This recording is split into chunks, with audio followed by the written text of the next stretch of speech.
hacer la lectura del día de hoy, por favor les invito a que busquen en sus Biblias la carta a los Efesios.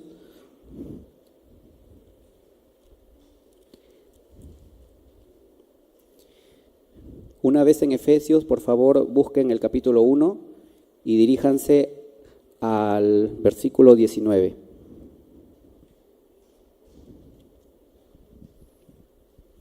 Esta es la última porción del capítulo 1 y por lo cual lo dividieron en dos partes. Vamos a comenzar por el versículo 19, que es la continuación de la idea de Pablo. La palabra de Dios dice así, a partir del versículo 19 hasta el final, al 23. ¿Y cuál la supereminente grandeza de su poder para con nosotros los que creemos, según la operación del poder de su fuerza, la cual operó en Cristo, resucitándole de los muertos y sentándole a su diestra en los lugares celestiales, sobre todo principado y autoridad y poder y señorío, y sobre todo nombre que se nombra, no solo en este siglo, sino también en el venidero. Y sometió todas las cosas bajo sus pies, y lo dio por cabeza sobre todas las cosas a la iglesia, la cual es su cuerpo, la plenitud de aquel que todo lo llena en todo. Amén.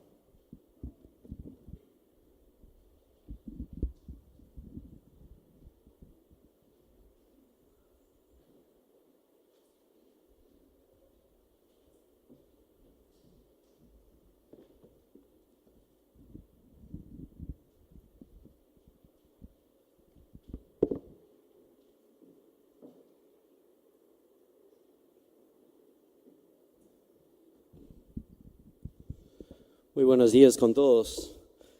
Agradezco a Gino por haber leído el pasaje que voy a predicar en esta mañana, pero quisiera que volvamos a leer, pero a partir del versículo 15, porque si empezamos en media oración, a veces no entendemos muy bien. Entonces voy a leer una vez más, a partir del versículo 15 de nuestro pasaje, Efesios 1, del 15 al 23.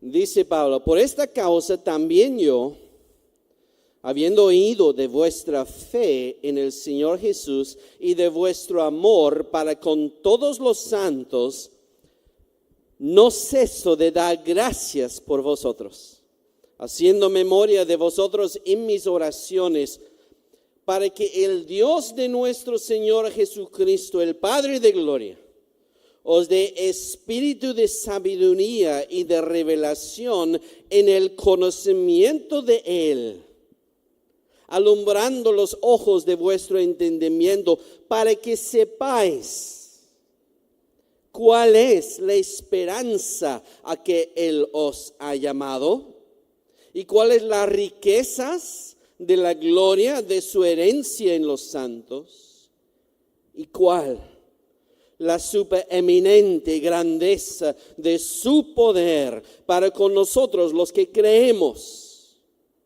según la operación del poder de su fuerza, la cual operó en Cristo, resucitándole de los muertos y sentándole a su diestra en los lugares celestiales, sobre todo principado y autoridad y poder y señorío, y sobre todo nombre que se nombra, no solo en este siglo, sino también en el venidero, y sometió todas las cosas bajo sus pies, y le dio por cabeza sobre todas las cosas a la iglesia, la cual es su cuerpo, la plenitud de aquel que todo lo llena en todo.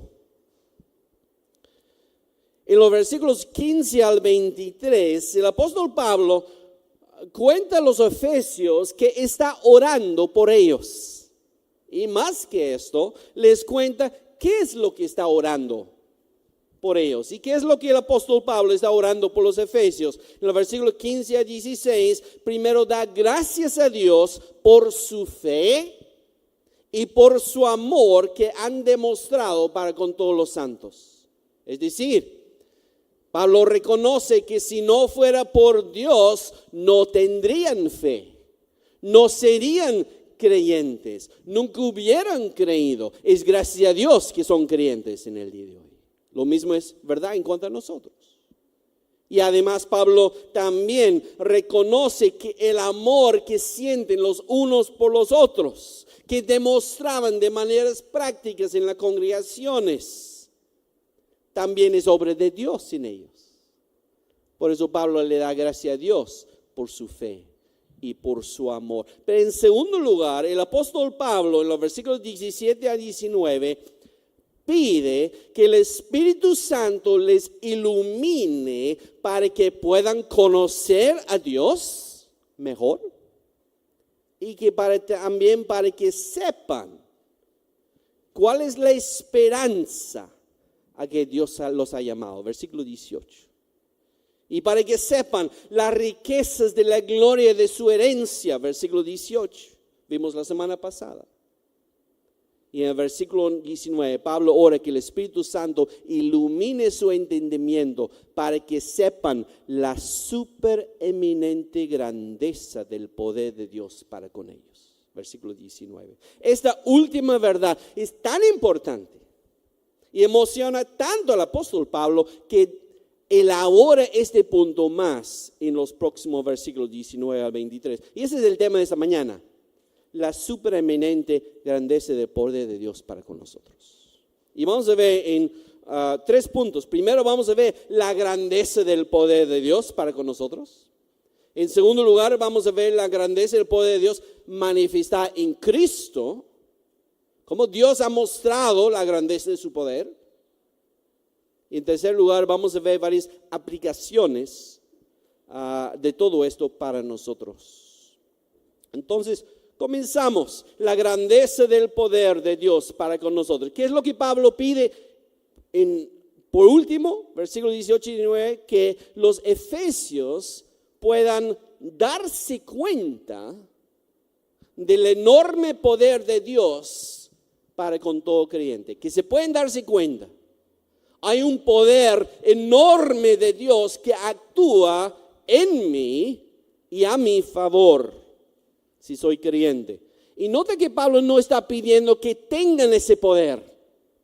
Pablo no está diciendo, Dios te pido que tengan el poder tuyo en sus vidas. Pablo está diciendo, ya lo tienen, pero tiene que darse cuenta de ello.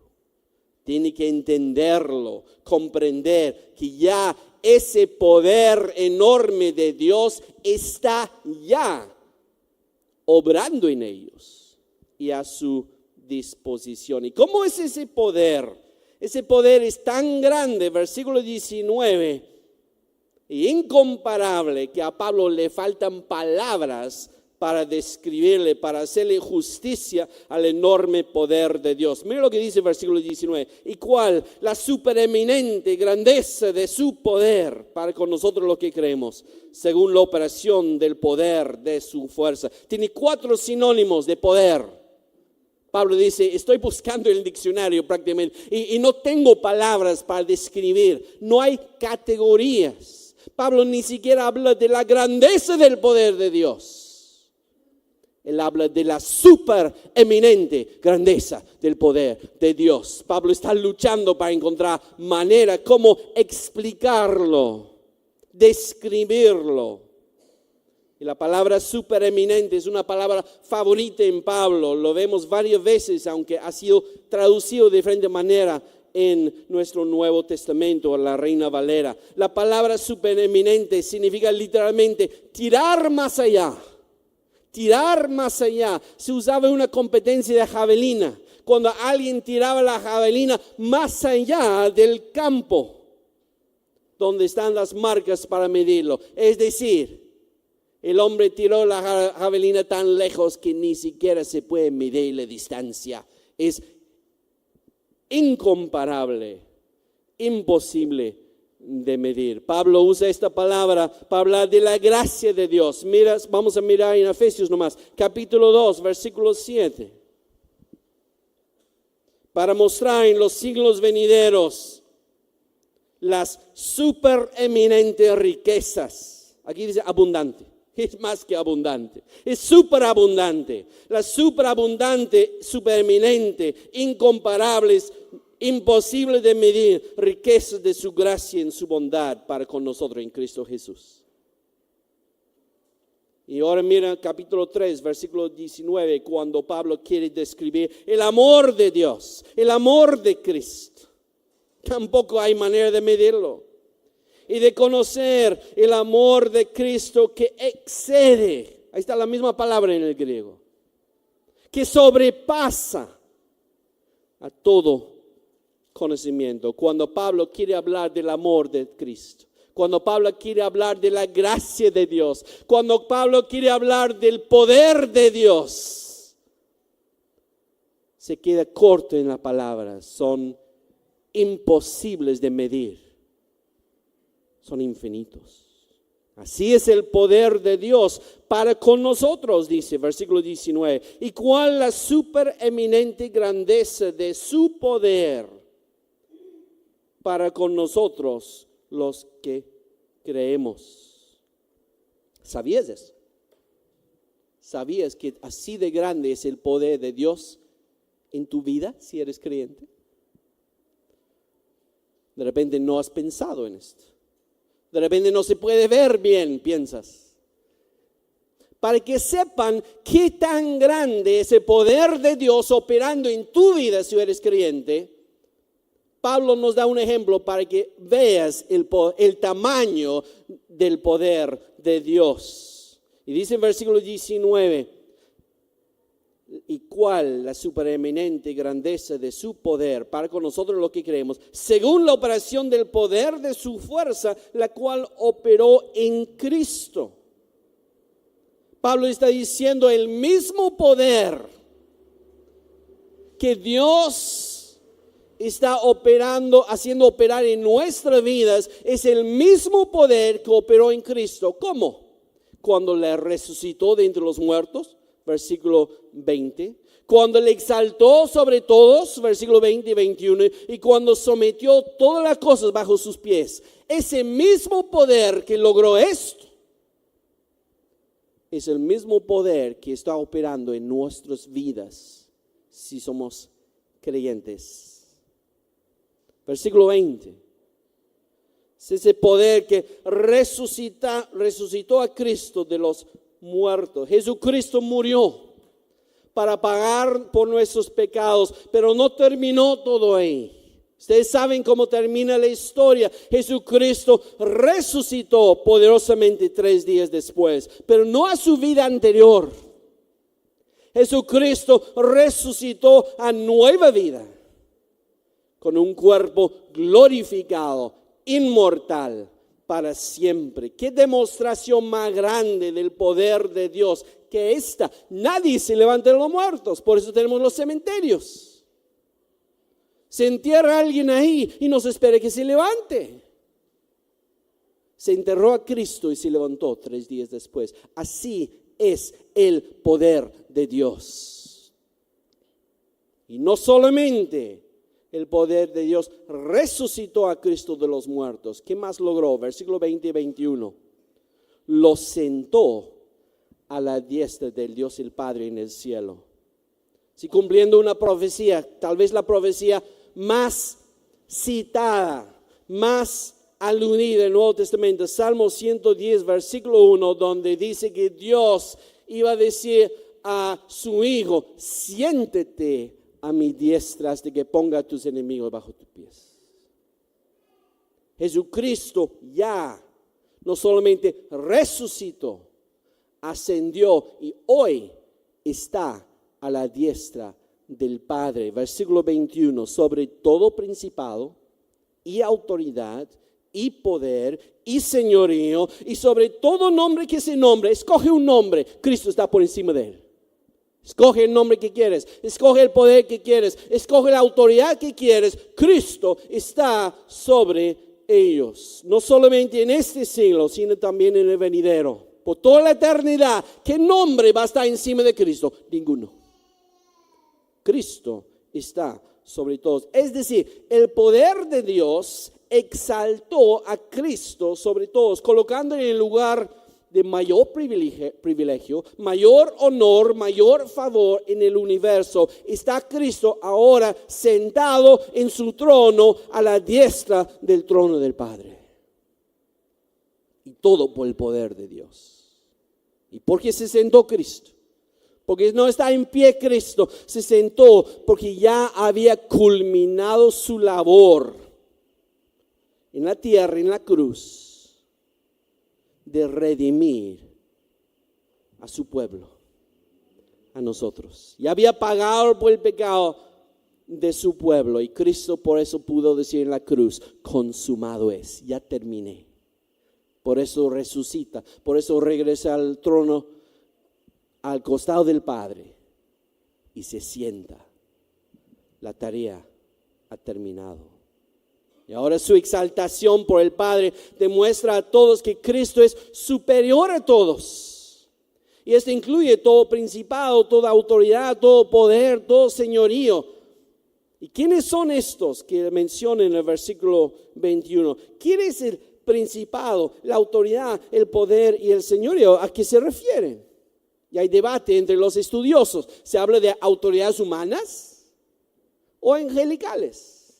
¿Se habla de poderes buenos o poderes malos? Yo tiendo a pensar que está hablando de poderes angelicales, buenos y malos. Quiero que vean unos pasajes paralelos. Mira Efesios 3:10. Acompáñenme a Efesios 3:10. Para que la multiforme sabiduría de Dios sea ahora dada a conocer por medio de la iglesia a los principados y potestades en los lugares celestiales. Está hablando de los seres que viven en el mundo espiritual, está hablando de los ángeles. Pero mira Efesios 6:12. Porque no tenemos lucha contra sangre y carne, sino contra, ¿quién? Principados, contra potestades, contra los gobernadores de las tinieblas de este siglo, contra huestes espirituales de maldad en las regiones celestes. Podemos ir a Colosenses 1:16. Colosenses 1:16, porque en Él fueron creadas todas las cosas, las que hay en los cielos y las que hay en la tierra, visibles e invisibles, sean tronos, sean dominios, sean principados, sean potestades. Todo fue creado por medio de Él y para Él. Y por último podemos ir a Hebreos capítulo 1. Hebreos capítulo 1, versículos 3 y 4. El cual, hablando de Cristo, siendo el resplandor de su gloria y la imagen misma de su sustancia, y quien sustenta todas las cosas con la palabra de su poder, habiendo efectuado la purificación de nuestros pecados por medio de sí mismo, se sentó, ahí tenemos otra cita del mismo versículo, se sentó a la diestra de la majestad en las alturas.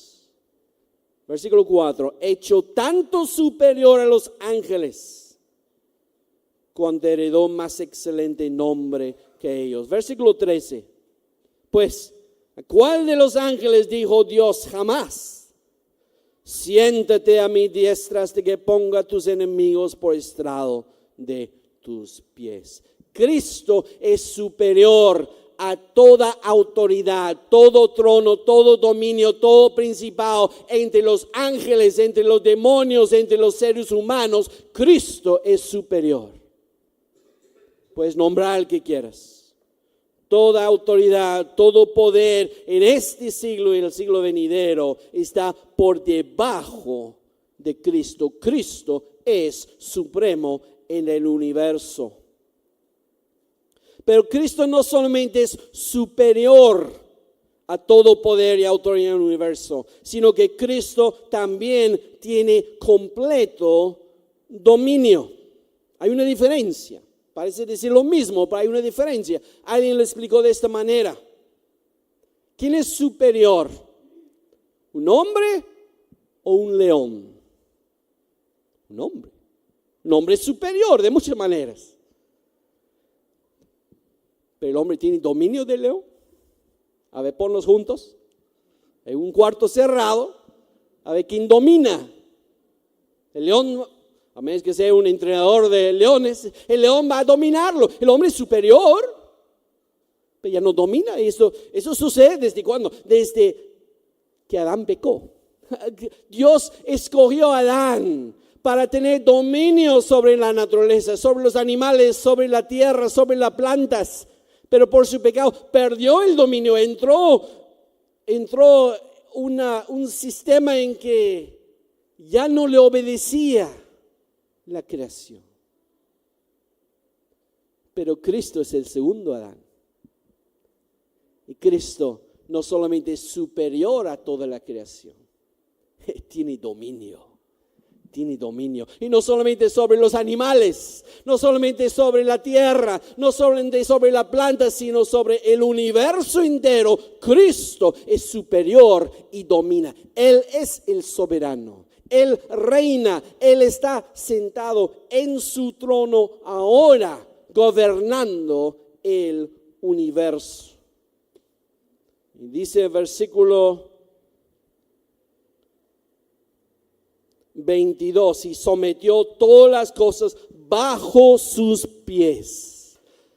Como alguien victorioso en una batalla y pise el cuello del derrotado, de su enemigo. Cristo está sobre todo.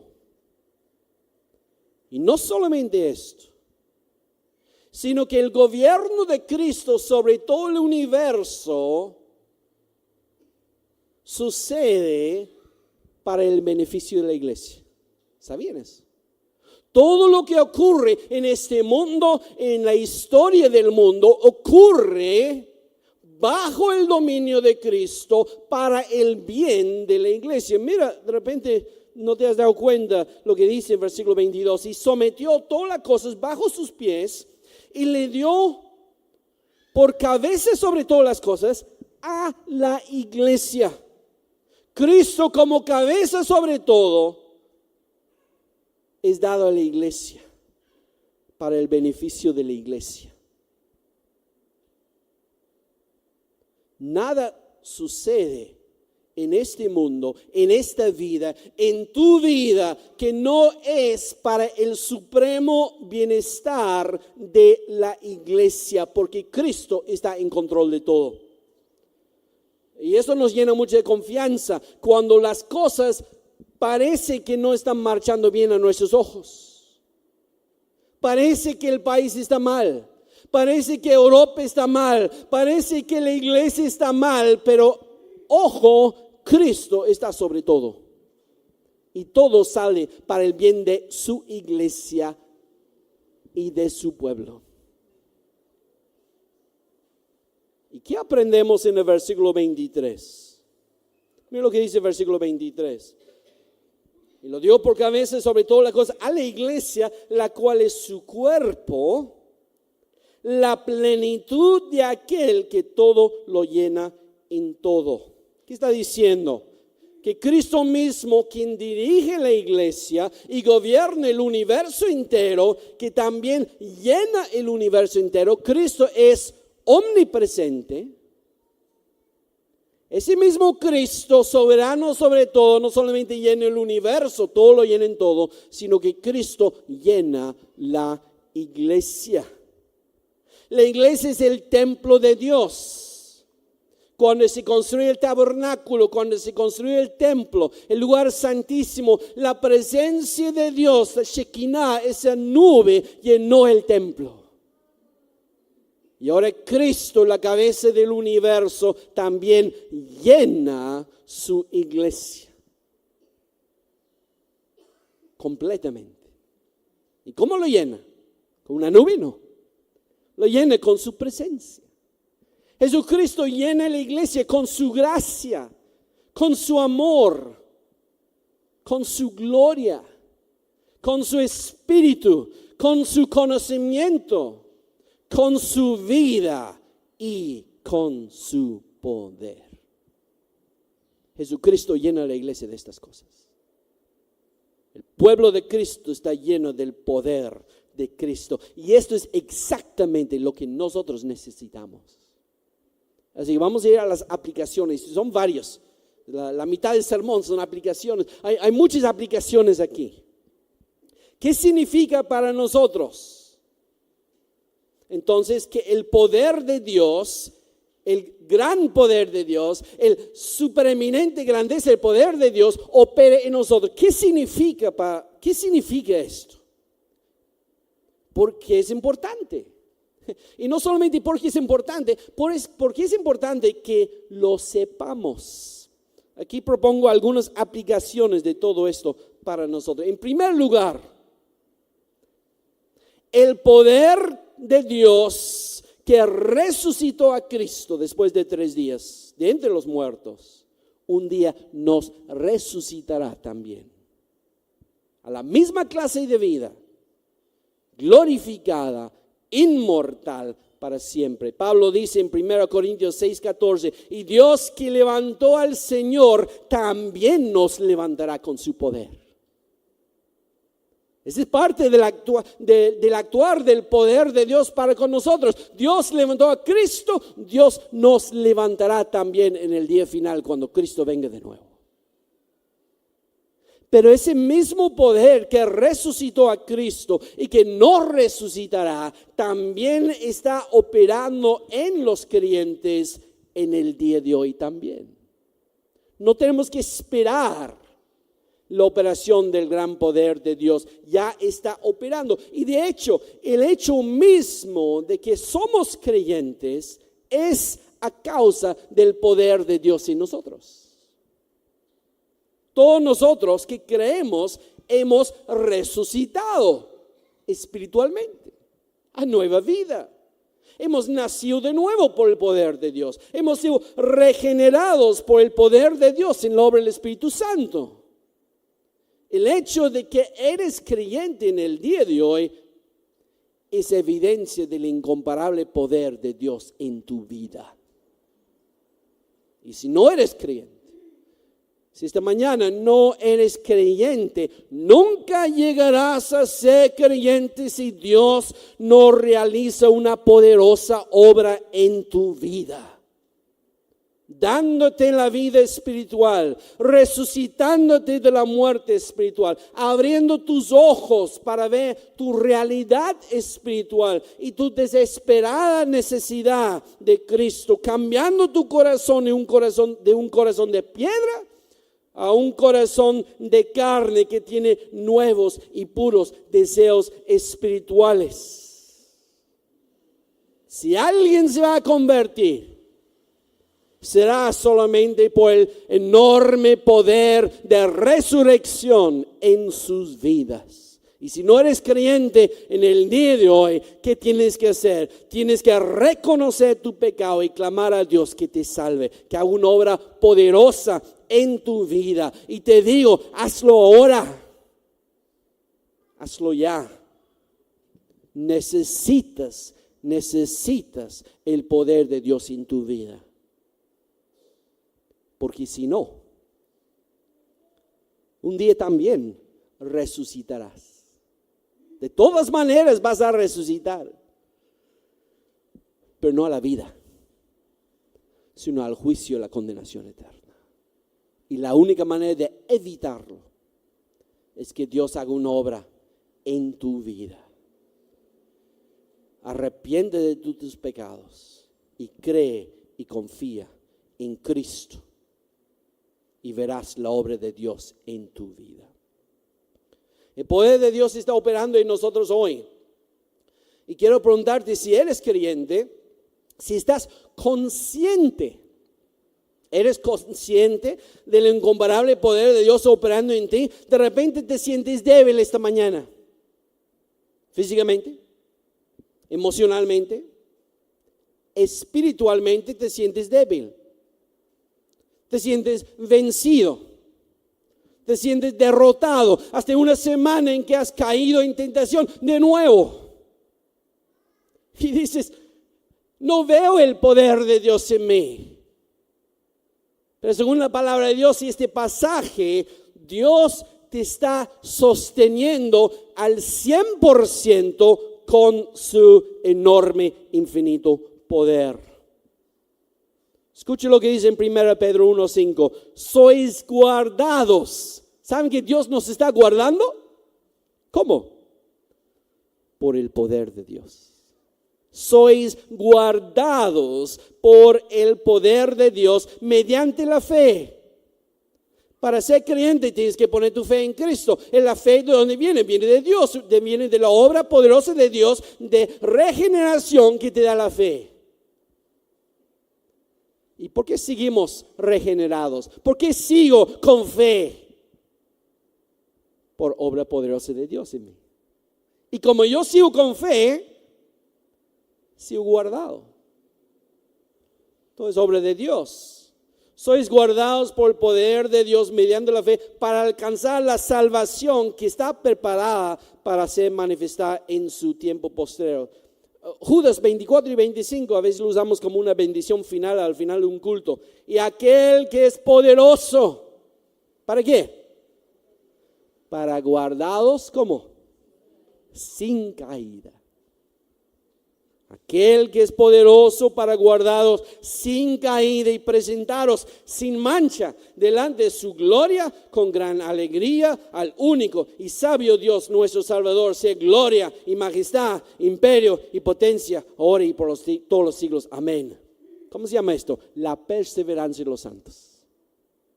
Nosotros creemos que una vez creyente, siempre creyente. Y no solamente esto, sino que el creyente verdadero persevera hasta el final. ¿Por fuerza propia? Por el poder de Dios. Si no fuera por el poder de Dios en ti, ya no serías creyente.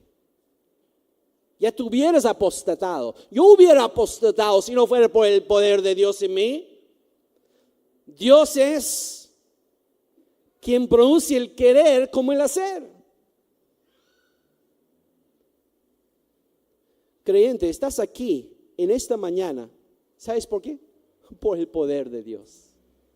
Si no fuera por el poder de Dios actuando en tu vida íntima, tu vida espiritual, en tu corazón, no estarías aquí en esta mañana. Tu crecimiento espiritual es por el poder de Dios. Tus victorias espirituales son por el poder de Dios en ti. Tu deseo de leer la palabra y de orar y de adorar y de predicar la palabra y de amar a tus semejantes son todo resultado del poder de Dios ya actuando en ti. Tu crecimiento en santidad y en semejanza a Cristo es por el poder de Dios en ti. Tus victorias sobre el pecado y la tentación son resultado directo del poder de Dios en ti. Y después decimos, no veo el poder de Dios. No has buscado, no has sabido cómo buscar, no has sabido cómo reconocerlo. Y todo esto debe humillarnos. Todo lo que eres, todo lo que soy, todo lo que somos como creyentes es por el poder de Dios en nosotros. Y esto debe animarnos también, porque significa que Dios está obrando su salvación en nosotros y por ende nuestra salvación es segura. Si tú ves algo de lo cual he estado hablando, de esta evidencia del poder de Dios en ti, entonces puedes estar seguro que tu salvación es segura. ¿Por qué digo esto con tanta firmeza? Filipenses 1:6, Pablo escribe en otra carta, estando persuadido de esto, yo también estoy persuadido de esto, que el que comenzó en vosotros la buena obra, la perfeccionará hasta el día de Jesucristo. Si ves evidencias del poder de Dios en tu vida, transformándote a la imagen de Cristo, ayudándote a vencer el pecado, trayéndote a reunirte con tus hermanos para adorar a Dios, entonces puedes sentir seguro que tú estás en Cristo y llegarás a tu destino final. Pero también esta enseñanza debe retarnos. ¿Comprendemos cuánto necesitamos del poder de Dios en nuestras vidas? A veces de repente recién nos estamos dando cuenta que Dios está operando en nuestra vida poderosamente. Pero nos damos cuenta cuánto lo necesitamos. Hermanos, estamos en una batalla. Y hemos leído Efesios 6:12. Lo voy a repetir. Estamos en una batalla no contra sangre y carne, sino contra principados, contra potestades, contra los gobernadores de las tinieblas de este siglo, contra huestes espirituales de maldad en las regiones celestes. Gracias. Cristo es superior a todos esos poderes y nos da su poder. Pero la pregunta es, ¿hacemos uso del poder que es nuestro? ¿O tratamos o no luchamos contra la tentación? Eso no puede ser. Eso no es un creyente. Luchamos de repente en nuestras propias fuerzas. Queremos vencer la tentación. Queremos vencer al diablo. Queremos vencer a los demonios. Queremos vencer a esas huestes de maldad. Pero que le queremos hacer en nuestras propias fuerzas. Y Dios dice, ahí está mi poder para ti. Hermanos, necesitamos el poder de Dios, porque luchamos con la codicia, luchamos con la lascivia, con el amor al dinero, al reconocimiento, a los placeres, a la flojera en las disciplinas espirituales como leer la palabra. No tengo ganas de leer la palabra, menos tengo ganas de orar. Hoy día no tengo ganas de reunirme a adorar a Dios. Necesitamos el poder de Dios para vencer esto. Para luchar contra la indolencia, contra los hábitos pecaminosos arraigados. Nos acostumbramos a la derrota. Nos acostumbramos al estancamiento espiritual. Nos acostumbramos al conformismo. Hermanos, necesitamos el poder de Dios para guardar la ley de Dios, para seguir a Cristo, para tomar nuestra cruz cada día, para ser santos. Pero Dios dice que está disponible su poder para esto, para con nosotros. Y no cualquier poder. El poder de Dios, el gran poder de Dios, el supereminente y grande poder de Dios. 1 Juan 4:4 dice, mayor es el que está en vosotros que el que está en el mundo. El poder de Cristo está en nosotros. Podemos vencer porque tenemos a Cristo, tenemos su poder. Así que ya no debemos conformarnos con nuestro pobre nivel de espiritualidad. Escuche lo que Pablo dice, un pasaje paralelo. En Filipenses 3, del 8 al 10, voy a leer 8 y 10. Escuche lo que Pablo dice en Filipenses 3, 8 y 10. Y ciertamente aún estimo todas las cosas como pérdida por la excelencia del conocimiento de Cristo Jesús, mi Señor, por amor del cual lo he perdido todo y lo tengo por basura para ganar a Cristo, versículo 10, a fin de conocerle y el poder de su resurrección. ¿Qué es lo que Pablo quería en su vida? ¿Qué es lo que Pablo anhelaba? ¿Por qué cosa oraba Pablo? No solamente está hablando del conocer a Cristo, sino el poder de la resurrección. Y no está refiriéndose solamente al último día cuando Pablo será resucitado. Pablo está orando, lo que yo más anhelo en mi vida es conocer por experiencia propia el poder de la resurrección en mi vida, dándole victoria sobre el pecado, sobre la carne, sobre Satanás, dándole fruto espiritual en su servicio a Dios y dándole un crecimiento a la semejanza de Cristo. Hermanos, tenemos el poder de Dios, no tenemos que pedirlo, nos ha sido otorgado, pero nosotros o ni nos damos cuenta que tenemos ese poder, o no nos interesa suficiente y seguimos derrotados y seguimos vivieron una vida de conformismo. Y no marcamos la diferencia en nuestra sociedad. Y no tenemos esas victorias espirituales. Y no vemos el gran fruto de nuestro trabajo. Y no nos parecemos a Cristo. ¿Qué tenemos que hacer? Cristo puede vencer nuestra lengua. El poder de Dios puede vencer nuestro temperamento, nuestra codicia, nuestra lascivia, nuestra envidia, nuestro orgullo. Nosotros no lo podemos hacer. El poder de Cristo sí. ¿Qué tenemos que hacer? Hay que pedirlo. Hay que pedirlo, hay que buscarlo, hay que esperar que Dios opere en su poder, gran poder en nuestras vidas. Ahí está. Tenemos que darnos cuenta de esto. Y no tenemos que conformarnos hasta verlo operando en nuestras vidas. Voy a terminar leyendo de nuevo versículos 16 a 19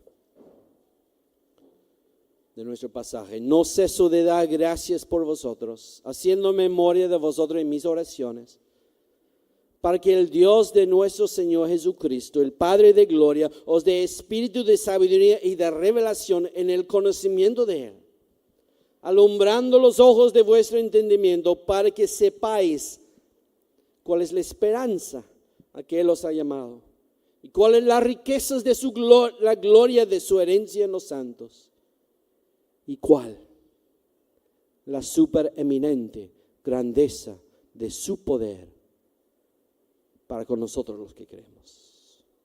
Vamos a orar.